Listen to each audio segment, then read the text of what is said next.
Back to mining now, because when Resources Minister Shane Jones, who we heard from earlier, unveils the government's much anticipated minerals strategy and criticals minerals list later this morning, Patrick Phelps from the Minerals West Coast Trust will be hanging on to every word, no doubt. Mr Phelps's operation is one of those set to benefit if the country does indeed double exports to $3 billion over the next 10 years.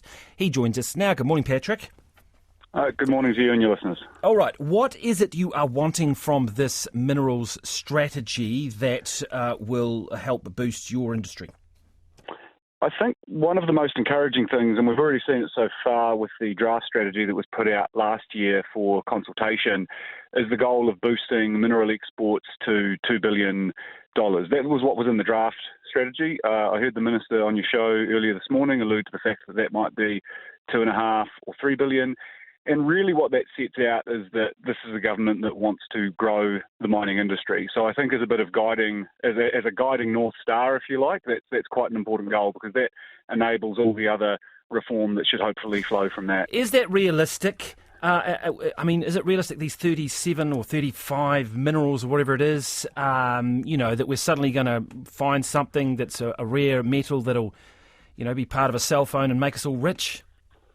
Well, when Minerals West Coast as an industry group submitted on the draft list, we argued very strongly for including coal and gold on the critical minerals list, because they met the criteria of being in demand by our trading partners, being subject to supply chain disruptions and being important for the economic security of New Zealand. And so, given they've made up the lion's share of the history of New Zealand's mining industry, and they will likely make up the future, if those are on the list, and we'll wait and see what comes out this morning, I think that should be quite a strong case for it. And in terms of whether that's realistic, is that where all the money's going to come from? Actually, you think from more gold and more coal?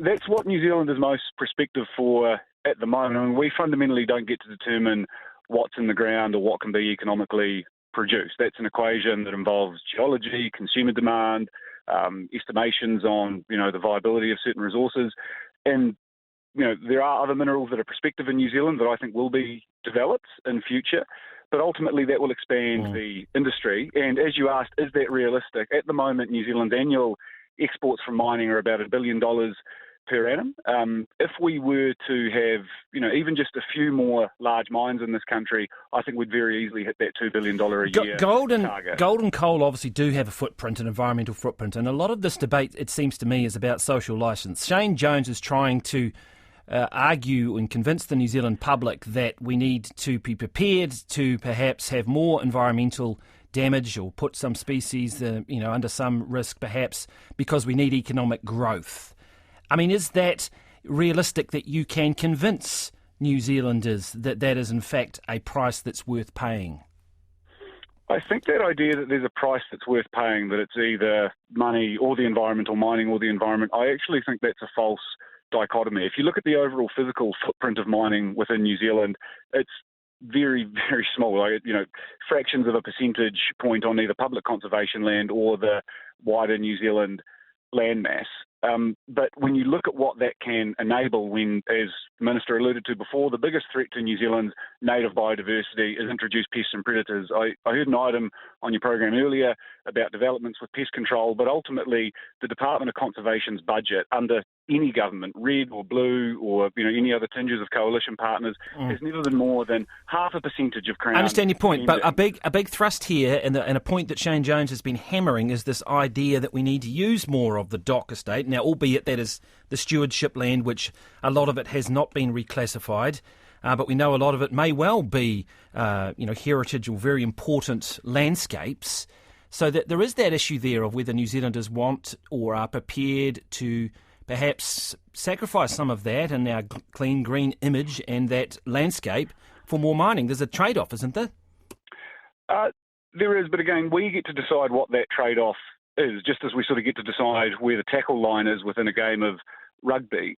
And no one is suggesting that we decapitate Mount Cook or that we knock down Tāne Mahuta to recover minerals out of the ground, but there is a spectrum of public conservation land in this country that at its least valuable end, and I appreciate this is not the majority of it, but at its least valuable end is a combination of pasture and gorse, and at its most valuable end is the top of Aoraki Mount Cook, or it is Tāne Mahuta. Now, somewhere along that line, we get to decide where the no-go zone is, but if there is an environmental trade-off that can be made, for example, one that has attracted massive publicity has been the proposals for a mine underneath Wharekiroponga in Coromandel Forest Park, which would be an underground mine with effectively no surface footprint. You know, it's parts per million when you look at what the surface footprint would be from a handful of ventilation shafts that would be required. And in exchange for that, what Oceana Gold has put forward as part of their resource consent conditions would be close to 20,000 hectares of pest control. That's in the context of a 72,000 hectare Coromandel Forest Park out to 2050. So you look at the scale of what that can do for Indigenous species within that park, and that's a trade-off worth making. So I think it's a case-by-case basis. No, to see I hear where you, the proposals Patrick. stack up. We've got to get to a response now. That was Patrick Phelps there. We do appreciate your time from Minerals West Coast Trust, which if they are waiting with bated breath to see what Shane Jones will announce.